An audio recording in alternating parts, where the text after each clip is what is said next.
Shalom jemaat Tuhan dan pendengar Bread Life yang setia. Sebagai makhluk sosial, manusia tidak dapat hidup seorang diri. Dalam kehidupan bermasyarakat itulah diperlukan hukum supaya tidak terjadi gejala sosial. Hukum sangat dibutuhkan dan berguna bagi setiap orang. Karena adanya hukum maka tercipta keadilan, keamanan, dan ketertiban dalam lingkungan bermasyarakat. Lalu bagaimanakah dengan hukum Taurat? Hukum Taurat adalah pedoman hidup umat Allah yang mencakup hukum-hukum moral, sipil, dan keagamaan. Hukum moral membahas peraturan-peraturan Allah untuk bangsa Israel agar hidup kudus. Hukum sipil membahas kehidupan hukum dan sosial Israel sebagai suatu bangsa. Hukum keagamaan membahas bentuk dan upacara penyembahan Israel kepada Tuhan, termasuk sistem persembahan korban. Mengapa Allah memberikan hukum Taurat? Dan apakah kegunaan hukum Taurat bagi manusia? 1. Untuk menunjukkan kepada manusia bahwa perbuatan dan tindakan yang mereka lakukan merupakan suatu pelanggaran atau dosa. Roma 5 ayat 13, sebab sebelum hukum Taurat ada, tidak ada dosa di dunia, tetapi dosa itu tidak diperhitungkan kalau tidak ada hukum Taurat. Sebelum ada hukum Taurat, dosa tidak diperhitungkan sebagai pelanggaran, karena belum ada aturan yang jelas dan manusia belum tahu aturan tersebut.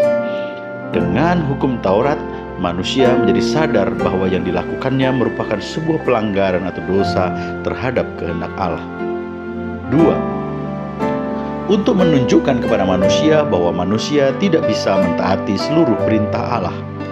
Yakobus 2 ayat 10, sebab barang siapa mentaati seluruh hukum itu, tetapi mengabaikan satu bagian daripadanya, ia bersalah terhadap seluruhnya.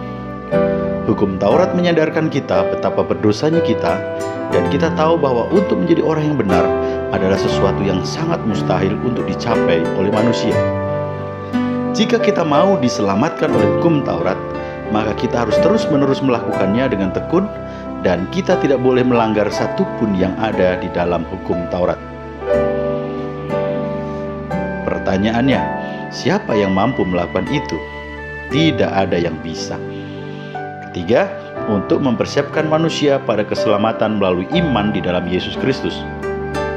Galatia 3 ayat 24. Jadi hukum Taurat adalah penuntun bagi kita sampai Kristus datang, supaya kita dibenarkan oleh iman. Karena manusia tidak bisa mentaati seluruh hukum Taurat, maka keselamatan hanya akan diperoleh dengan iman kepada Yesus.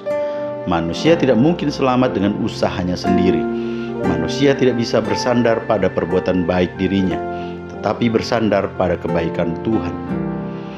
Yesus Kristus kini telah datang, bahwa Dia telah mati mengorbankan dirinya di kayu salib. Semua itu dilakukan karena kasih Allah kepada manusia. Kasih Yesus adalah kegenapan hukum Taurat. Ketika kita beriman kepada Tuhan Yesus Kristus, kita akan menerima kasih-Nya yang sempurna. Dan dengan kasih itu, kita bisa mengasihi sesama, sehingga kita sudah memenuhi hukum Taurat. Roma 13 ayat 10, kasih tidak berbuat jahat terhadap sesama manusia, karena kasih itu adalah kegenapan hukum Taurat. Jemaat Tuhan dan pendengar Bread Life yang setia, dengan iman percaya kepada Yesus, kita tidak lagi hidup dalam hukum Taurat, tetapi dalam hukum kasih. Kasih Yesus dan pengorbanannya telah menggenapi hukum Taurat.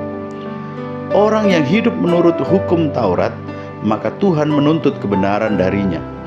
Sedangkan kasih karunia Tuhan tidak menuntut tetapi menyediakan kebenaran melalui Yesus putranya yang tunggal.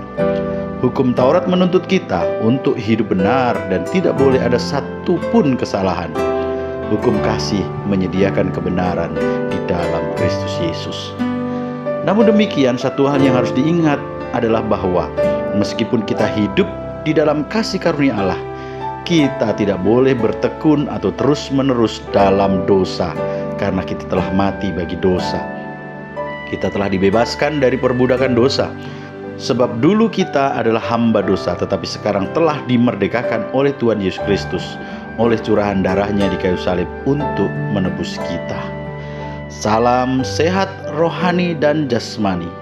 Tuhan Yesus memberkati. Amin. Merdeka!